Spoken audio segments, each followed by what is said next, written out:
Let a Game Pod, man. We're back. Um, 19th episode. This is crazy. Um, you know, it's kind of funny because the moment we said the Sixers were tough, they're getting cooked right now. But we'll save that for later in the episode.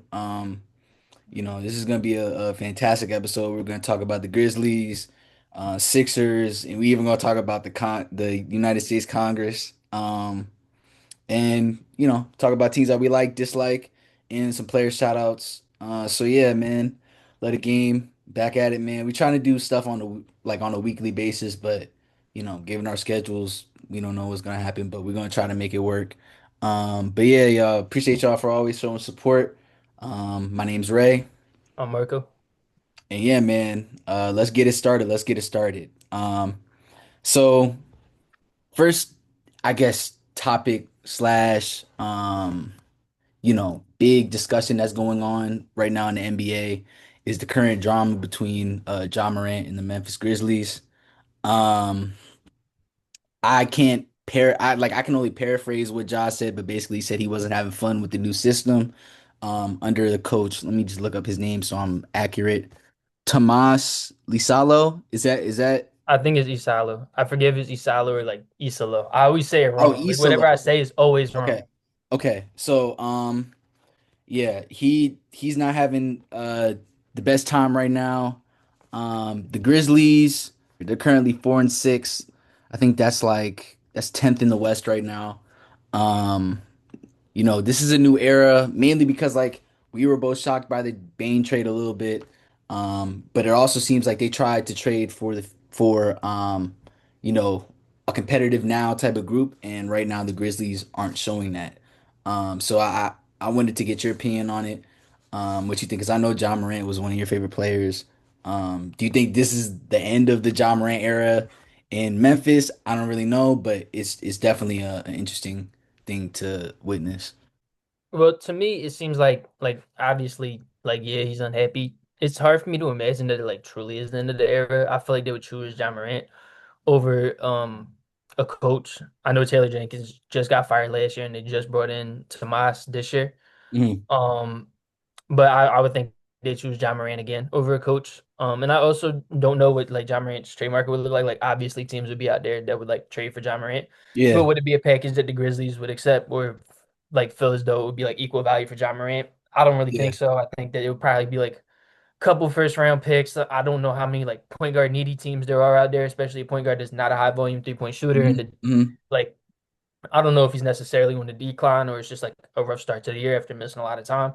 hmm But who hasn't been as impactful as he has been in the past. Maybe he gets back to that, maybe he doesn't. Um, but I think that both sides are like kind of stuck with each other right now because I don't know if the yeah, Grizzlies are gonna get like a competitive package or what. And I think John Moran has some years left on his contract. I don't think he's like I would know if he was like due to be extended like by the end of this year. So it's not even like he's an expiring contract that just like would hold out to like restricted free agency or unrestricted free agency or whatever it is. So I feel like they're both kind of stuck with each other. I hope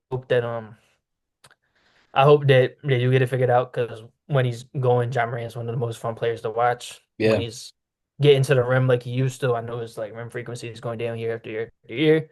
I would like them to figure it out. I understood them moving on from Taylor Jenkins because he wants to do the like the no ball screen offense, which is like really working for the Miami Heat right now. I know he's looking at it like, hey, that's my idea right there, and they're running it, and they're one of the best offenses in the yeah, league. yeah, yeah. But unfortunately, I don't think John Morant is the point guard for that because he's such a good pick and roll ball handler, and he's hmm not a very good shooter. So it made sense to move on from Taylor Jenkins. Um, just schematically with the roster they had. Um, but I don't know. Maybe he's like if John Moran's bumping heads with Tomas, because I watch a lot of Sam Vecini and he's pretty tapped in. hmm And obviously, I don't know like Shout out Sam Vecini. he's slow. Like, huh? I said shout out Sam Vecini. Yes, shout out Sam Vecini. He's tough, bro. Um, obviously, I don't know Islo or Isalo. Bro, I always say it wrong. Obviously, I I, don't know him, hey, but we're Sam. sorry if we mispronounce your name, bro. We're I trying. swear, like I watched Sam Vecini talk about this situation for like an hour the other day, and I still can't say Tomas's name right. So I'm just gonna keep calling him Tomas. I feel you. I feel you. Um, and he was saying like how matter of fact he is, and like it was just like shoot you straight. He won't like beat around the bush or nothing like that, or like Yeah. sugarcoat, and that's gonna rub some people the wrong way. And I don't know, like you watch Ja's interview just like I did, and it was like Ja was being rubbed the wrong way by like what he was getting told by Mhm. like the coaching staff. So hopefully they get it all figured out. I don't know, like maybe it's just like a difference of personalities there, and they're just not like not meant to be. But hopefully they get it figured out because I really like watching that team when they got it going. Yeah, I mean, to your point, because I put up Ja's stats right now. Like, I think since this whole debacle started, he's been playing over 30 minutes. I think now he's averaging 30 minutes a game. Yeah, He hasn't been shooting well, which is definitely a sign of like sheesh, you know what I'm saying? But I mean, he's been assisting the ball. He's gotten double doubles. So there's like a lot of positives, but I can also see the negatives. Right now, he's shooting 37.9% from the field. That's not what you want out of your starting guard. Um, and I think we might have talked about it a little bit. Um, but like I feel like just his play style, I feel like has caught up to him in a sense. Because like you see him, he's not as aggressive going towards the paint as he used to be. Um, and it's really sad to see because like you said, like 2022, we really thought John Morant was gonna be where Anthony Edwards was. I'm yeah. all We thought that they would both be like the same level of player, and yeah, right now they're just not. yeah. And I was talking to my little bro, he's from Memphis. He was telling me like the financial repercussions of Ja leaving could be like horrible for Memphis because he might literally be the last Grizzly superstar that willingly likes to be in Memphis, if that makes sense. Bro, he's top 10 in jersey sales like year in and year out. Like them trading him, they would just like lose out on so much revenue just Yeah, like just by trading him. So like even like yeah, you're right. I forgot to even bring that up. Organizationally, it really doesn't even make sense to trade him because you're just bringing in so much money from him being on the team. yeah, And I do want yeah. to say shout out to Cedric Howard. He was like the main return of the Bane trade. And Real for I watched his game last night. He was hooping, bro. he's been everything they bargained for, bro. He was like such a great like on draft night. I was pretty happy with that selection for them. I know it's kind of like you don't know what you're getting with like the junior wing who only played 7 games. But he would have been top 10 on my big board. I was high on that pick, especially for them who needed a wing after trading Bain. And he's Mm, been everything they could ask for. So I just don't want that to get lost in this. It's not even like the Desmond Bain trade is like just really destroying them. It's like it's kind of just even like Jaren Jackson is I know he has as Tomas said, he has his career high true shooting percentage, but at a certain point, like you need your best scorers to take a little bit of a hit in efficiency just to score more volume. So it's like, yes, while it is good that he is scoring more efficiently than he ever did, having somebody that might be your best scorer, depending on how you view John Morant, only averaging yeah, 17 yeah, points per game, like you kind of want him to be like 60% true shooting on like 22 points per game instead of 17 points per game on 62% true shooting. So it's like I get what he's trying to say, but like at the end of the day, I kind of disagree with him on that. Like you need your engine of the offense to be your engine of the offense, and like yes, still score efficiently, but you don't need him to be like hyper efficient. Like you see, like Brian empty the clip in the playoffs, not trying to yeah, like save his true shooting percentage or something like that. And, like yes, it is very important to be an efficient team. Completely agree, but like to the degree where you're sacrificing a lot of scoring volume is not beneficial. yeah. Um, yeah, man. I just hope everything can get cleared up for real, for real. Like I don't want to see John anywhere else. I feel like he should be a Grizzly. I feel like Memphis embraces him and vice versa. So I hope everything can get fixed. With that being said, we going more into more turmoil, bro. Our team, man, our team is definitely not looking the best after 1 week. Um, we should have expected it a little bit. I'm not gonna lie. I think we was riding the hype wave for sure. Um, there is definitely there's a lot of questions that you can ask about how we're playing as a roster. Um, I feel like right now we're so gassed. Mhm. And I think that's like a combination of a couple things. You could say like start of the season, injuries. We're playing like not to disrespect the guys on the bench, but like 70 overalls. Expecting them to be the guys that we were supposed to have. Um, so it's like it's not the ideal start. I try to look at things in a positive way. These young guys are getting their reps. I really like what I'm seeing out of Jabari Walker. I feel like he should be playing more. Obviously I'm praising Maxi, praising VJ. I do think and you could talk about this a little bit since you know about this more than I do. I think a big issue is the injury with Dominic Barlow.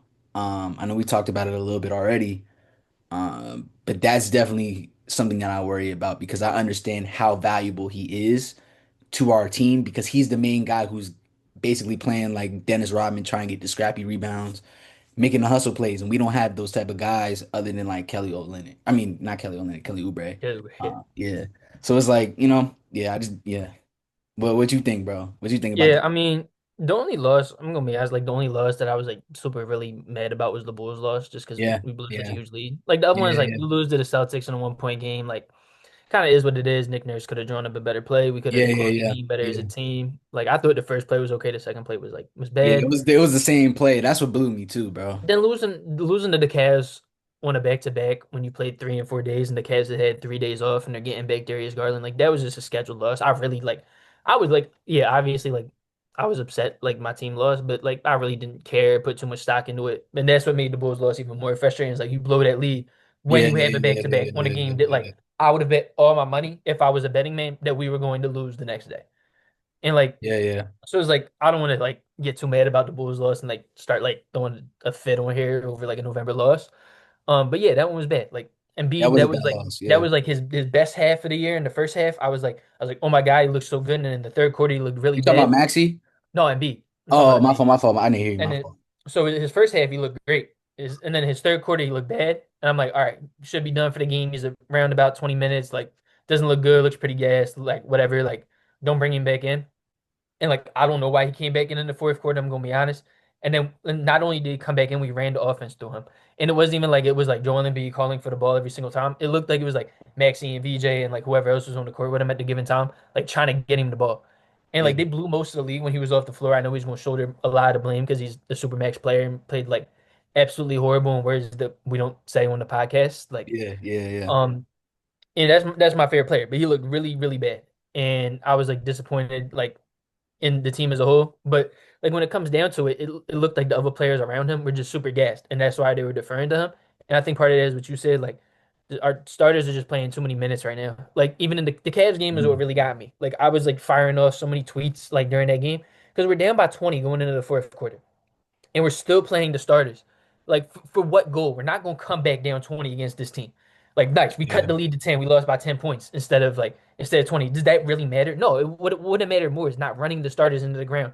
Like coming off a back to back in a game we just lost, like pretty much because they look gassed. yeah, And Nick Nurse is out there like playing them like 36 minutes again in a lost game. That would have been a perfect game to be able to get them some rest. So we can come out this weekend on another back to back and yeah, look really good. yeah, So yeah, I don't know. I was just mad. Jabari Walker, as far as he goes, I sent a text in. I was pretty unimpressed with him. I don't know. I like Jabari Walker going into the season. I think he would be a fine bench piece. The fact that we have to start him now, which really isn't his fault, is kind yeah, of what's like making me feel that way. And yeah, a lot of yeah, it's because yeah, Barlow was so good. And Trendon Watford, I know they're trying to ease him back after the hamstring. I'm gonna talk about him more later, but he's looked really fantastic over the past couple games. So I'm mad when they like take him off the court against the Cavs yeah, yeah, and they yeah, start yeah. trying to come back Yeah, in. he's nice. He's nice. Um, Everything and you then like said too, you predicted it too. You say he was gonna bro. hoop on us, He is like nice, with bro. He us. is nice, bro. Yeah, I'm gonna he's talk nice. about him later though. We got another segment. And then so Yeah, Paul George coming back is obviously gonna help too. I don't like people who were saying that like where does Paul George fit in on this team? I think they're a little bit delusional. Like obviously he yeah, fits in over Trendon Watford. Like obviously the wing who like is yeah, he worth the supermax? No, but he plays good defense and yeah. he And we need wings yeah, right we now, like literally, we need if we're literally. gonna be a good team, like we need poachers. So I'm not Yeah, really tripping about the Celtics loss. Like that's a fine team and we lost by 1 point. And then yeah, the Cavs are just a better team, especially when we have Embiid and McCain out on the back to back, PG still out. yeah, Maxey absolutely fried. Like it was probably his worst game this season was against the Cavs too, but I'm not putting too much stock into it. Like that's a really good team we played against. He took some bad shots there and like turned the ball over too much, but like I don't know, he's probably super fatigued and like we weren't yeah. winning that game anyway. I don't really care. He's played like an MVP to this point. Yeah, I don't blame him because it's like right now it's Maxi in them. Like for real, it's really Maxi in them right now, and Yeah, I'm not tripping about it because I know this is like the starting point of where whatever the higher ups see because I know they're seeing something. Um, so like I know it's like I just don't like you said I don't want Maxi to be ran to the ground and like almost tear his ACL because it's yeah. like Like it's November, bro. playing There's no like reason that we should yeah have three of the four most played minutes per game players in the league. Like yeah it doesn't make sense. It's not gonna be good, especially VJ. Like VJ looks pretty tired now too. He's deferring a lot offensively. I wish he would try to take more of these people off the dribble. He is super fast, and that's what something he was doing in the beginning that he hasn't been doing Yeah, now. But whatever, he's a rookie. It's like early into his career. I'm sure he'll get it back. yeah, But I just wanted to touch on that. So I yeah. like to No, I see him don't be blame more you. Yeah, aggressive this weekend. yeah. I mean, like, I didn't even know that we had a back to back this weekend. Like, I knew it, but I didn't really like understand fully. Like, oh, we have a back to back. Like, and the second game is the Pistons. You know what I'm Yeah, saying? it's a home back to So, back, so it's a little bit better than like you're on the road, yeah, going one place, going to another place. I think like yeah, the human aspect sometimes gets underrated when it comes to something like that. Like you lose a game like in Chicago, and then immediately you're like on the bus or the plane or whatever they take and going to Cleveland. I know there's not really that far Chicago to Cleveland, but like you don't even get like a rest in the same bed. You know what I mean? Like yeah, it's like yeah, that's gotta be tough. Like if you really think about it. So I wasn't expecting to beat Cleveland. That one really didn't hurt. I was just mad that we lost to the Bulls, so I let my like anger carry out the next day. yeah. I feel you, bro. Yeah, but we got to get one tonight versus the Yeah, Raptors. Like we'll just to see what get we our do. mojo You back. know, we're gonna come back on the pod, talk a little bit more, like once we get a solid like sample size. I feel like I'm learning the team a little bit better, but I'm not fully there on like what our full potential is. But I do see the upside. Yeah, So, you know, um, dang, everything is kind of somber. I'm not gonna lie. You know, to follow with the Sixers, we talked about this on our I guess our lost episode, y'all can call it the lost episode. We talked a little bit about what was going on with this whole NBA gambling situation. All allegations. We don't want to get sued. Um, and I think most importantly now they announced that Congress is gonna have a meeting basically to discuss what's going on within the NBA in terms of gambling. Obviously, because you know you have players, coaches doing certain things that aren't allowed in the league that affect well the allegations with Chauncey is a little bit different, but like Terry Rozier is a perfect example. mhm. Like that affects the outcome of the game. Um, you know, so I know we talked about it a little bit. It definitely again, I for you know we know what we said, but my whole point was like with this whole thing going on, to the average NBA fan, it definitely could be a turnoff because it's like there's already a lot of controversy going on about the NBA rigging its own games. I feel like this scandal only tries to like further push that narrative. Um, and like to the average fan, like when you see, you know, we talked like Shea with his free throws, for example. People don't know that Shea drives the most in the league, right? So obviously he's gonna get called more fouls and stuff like that. Um, but like when they see it for real, you know, they feel like this whole action, I guess, of you know, getting fouled, whatever, like it contributes to the gambling stigmas because Shea is like a you know one of the premier players in the league, arguably the new face of the NBA. You know what I'm saying? So yeah, you know I just wanted to get your perspective on it. I'm not surprised that Congress is meeting about this, but it definitely lets me know how big of an issue this can potentially become. Yeah. In my opinion, like the biggest thing to me, my biggest takeaway from this is how the NBA pretty much tried to sweep the Terry Rozier thing under the rug. Because it came up a couple months ago or whatever, and then Mhm. NBA is like, Yeah, "Oh, we're looking into it," and then they said they didn't find anything or something like that, and now the feds are coming back, saying like, and when the feds come back, like we talked about it before, but they pretty much have you. They're gonna wait yeah, until their cases are yeah. fully built. So like, Mhm. yes, well, we are going to wait to like see the outcome. So yeah, when the feds come, like they pretty much have their case like already built. Um, I enjoy watching Terry Rozier, so hopefully they are wrong, but it's really hard for me to imagine that they are. And if it is what we think it is, then it is a pretty bad look for the NBA. And it does give wheels to the other narratives, like they rigged the draft lottery or they Yeah, rigged yeah, this, yeah. that, Mhm. because they swept obvious cheating under the rug. Yeah. If Yeah. if that is what it is, so I think that um the NBA needs to be more diligent in the future, to ensure that when they find something like this, they don't sweep it under the rug. Because if a higher entity has to come in and do what you should have done, then it kind of makes your league as a whole, puts it under the microscope a little bit more, if that makes sense. Yeah, yeah. I think especially too because like we saw it on Twitter. Like we saw the signs early. You know what I'm saying? Maybe like the Fed saw it when we saw it too, but like Mhm. um Yeah, I agree with a lot of the points that you mentioned too. I didn't even think about the draft lotteries and stuff like that, but that definitely does add on to the stigmas. So you know, yes, that's bad, but we basketball fans, you feel me? So we gotta give y'all, teams that we're liking, at least this week, Um, Cole, what's your team, man? Team that I like was the team we talked about a little bit earlier. Okay. But I gotta pick the Cavs with Darius Garland coming back. I think he's the engine of the offense a lot, even though like Donovan Mitchell's the leading scorer. And I think him coming back kind of opens up the offense a lot. And I know they were off to a tough start for the year, but I think they're gonna go on a pretty big run right here to win a lot of games and finish as a top two seed in the East.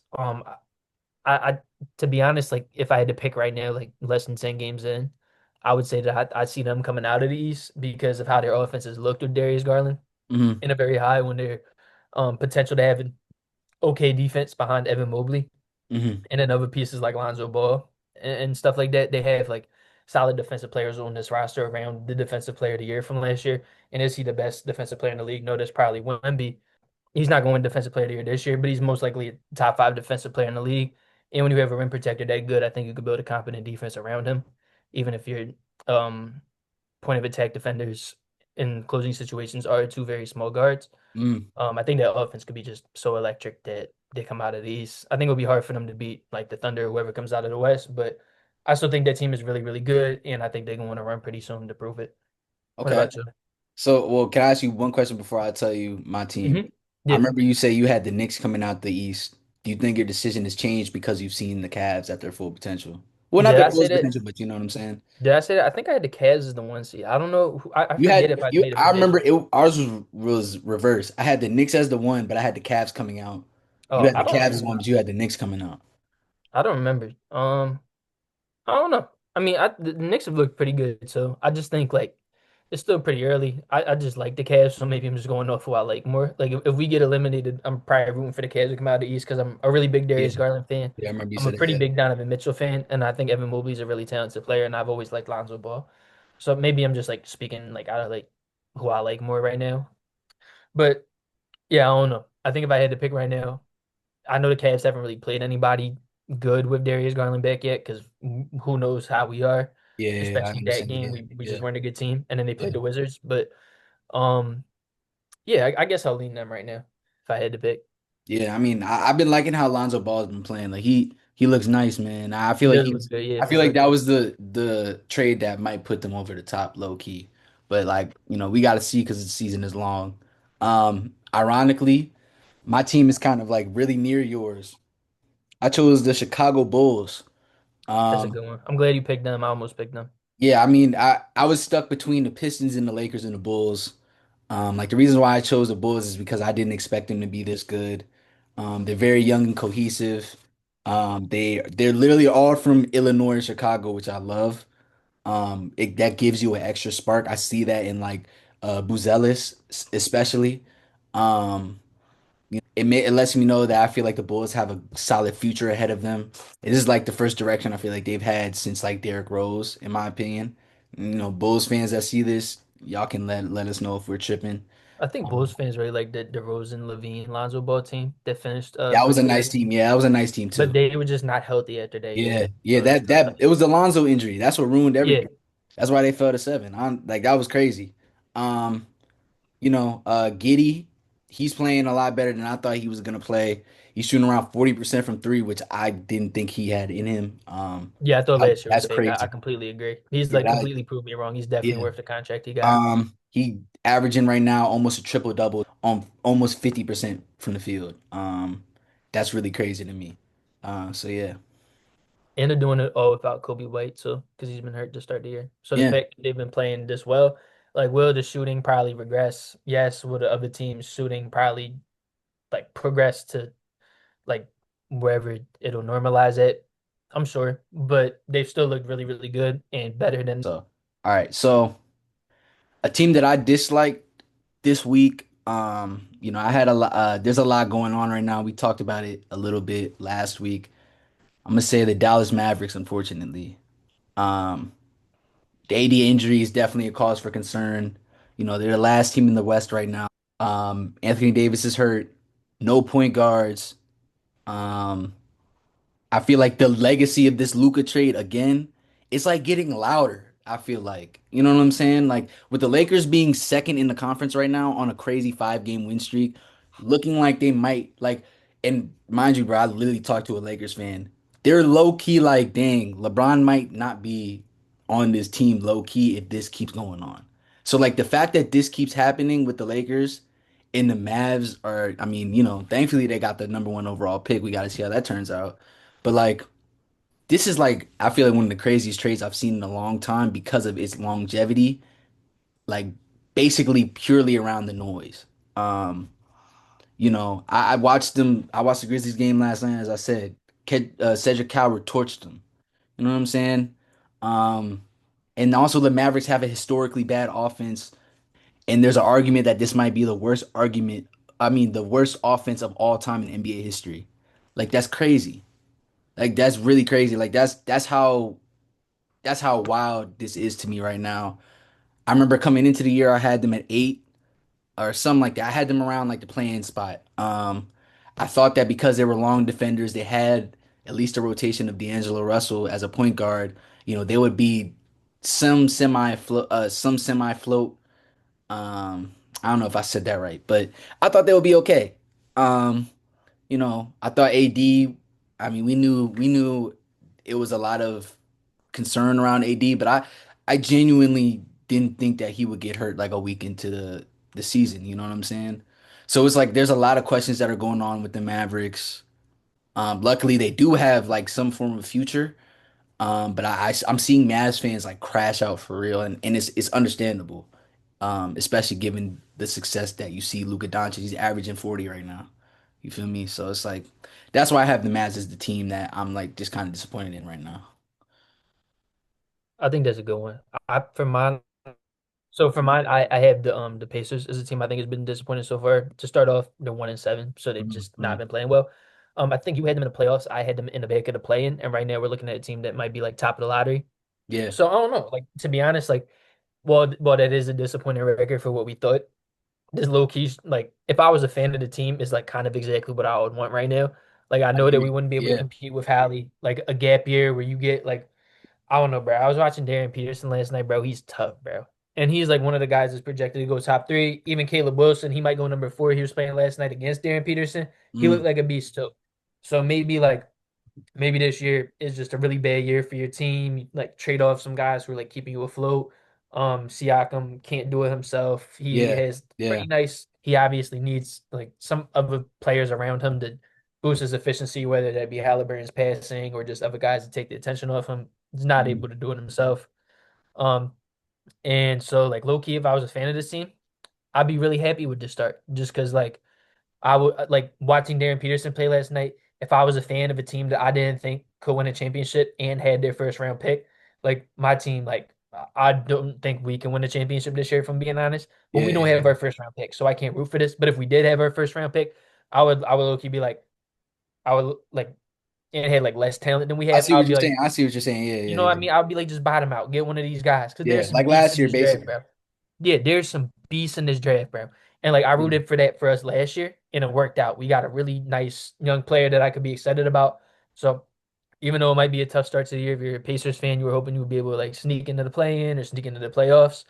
Like low key bottoming out and like being in the draft lottery and getting one of these guys when you after you traded for your pick back last year in the Mm. playoffs, it's not the worst thing ever. So like a disappointing start to the year, but um hopefully that's the silver lining for any Pacers fans out there is that you have your own draft pick. So if you're really bad, you can get a player that you could be excited about. And when Halliburton comes back next year, a player who's like a top 15 player in the league, he should be back to full strength and look Yeah. exactly how he did before. You got him, another young player, and you got Siakam.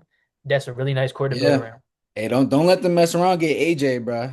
Or Cam Boozer. I Jesus. like Cam Boozer. Oh my God. I'm sure we'll do draft Oh later. God. I'm sure we'll do a draft later. I Oh got I got God. Boozer, Peterson, then Devonta is my top three. I think Jeez, that's the order I'm bro. at right now. But Jeez, man. we'll see. That's I'm still formulating We'll it. see, bro. We'll see. We're gonna do the LTG player shout outs, man. This is where we basically shout out a random player that we feel like has been playing well. Cole, who's your guy? Okay, I said I was going to talk about him later. I'm going to be a little bit of a homer and say Trendon Watford.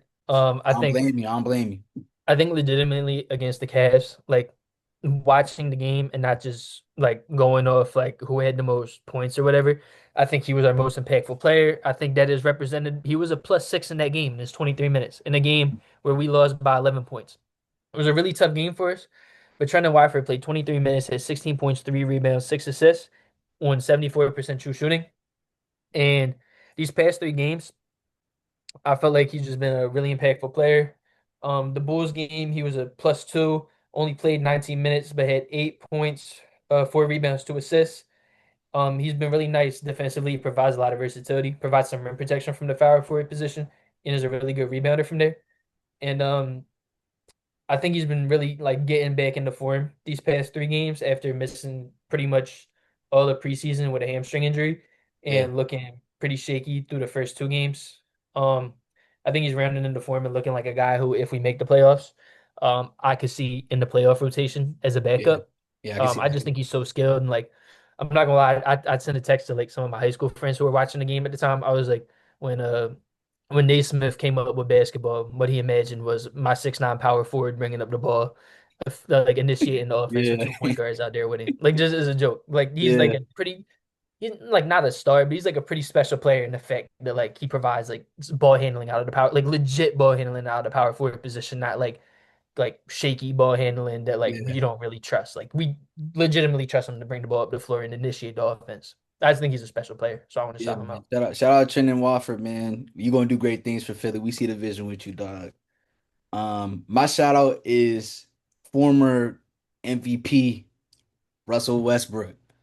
It's a He's good been one. playing very well this past week. He's been averaging over 20 points, shooting great efficient, or he's been efficient from the field.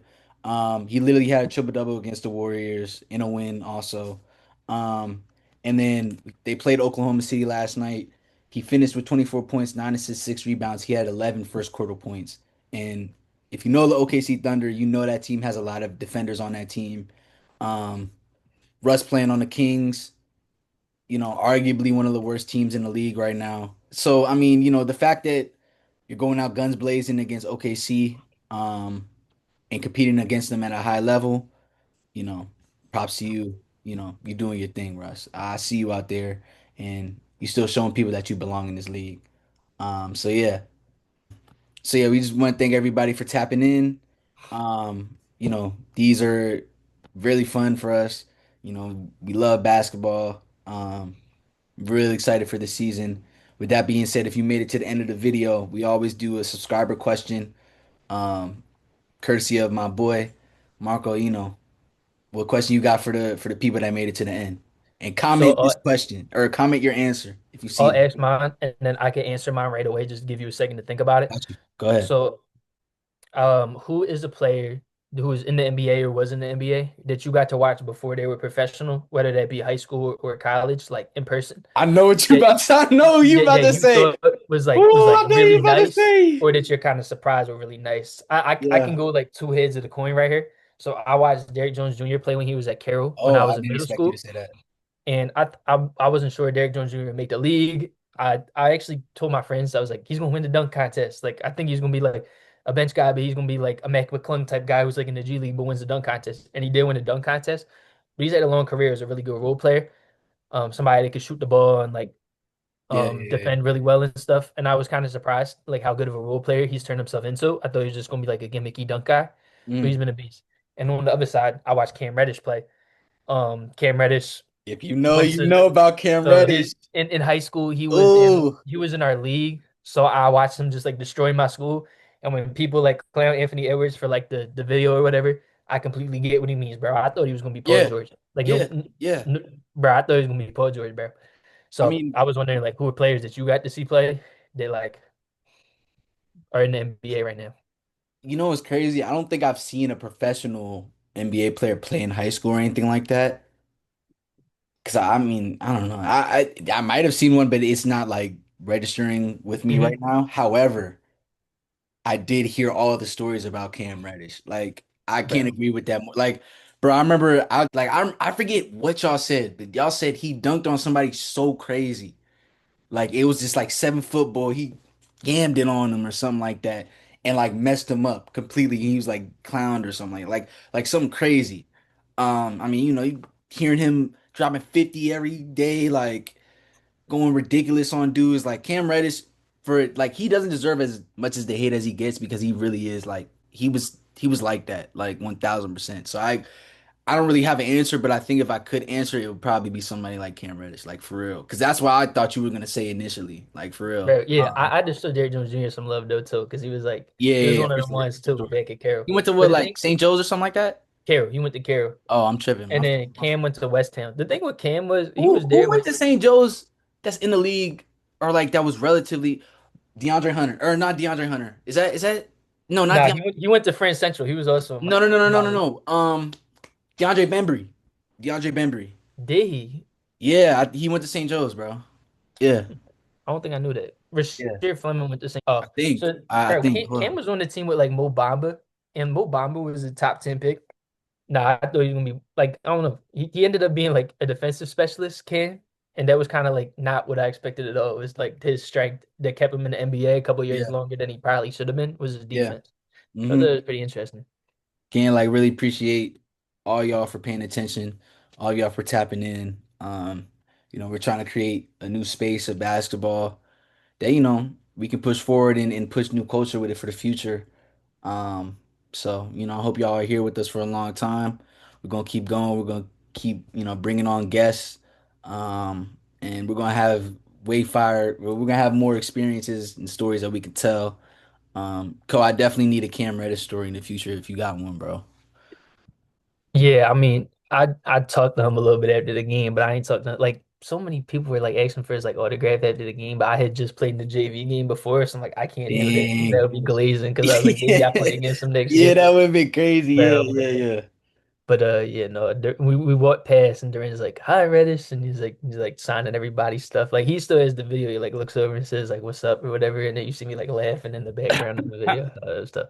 I was rooting for him hard because he's from the county too. Like he's not even like I don't know. We're both from the county and we both went to Friends League I get schools. So that. I I was get like that. I get that. rooting I for him get that. so hard. It just didn't work out. Hey man, we Cam Reddish is a legend for sure. I don't care what nobody say. Cam Reddish is a legend, bro. Um, but yeah, man, appreciate y'all again. Let it game.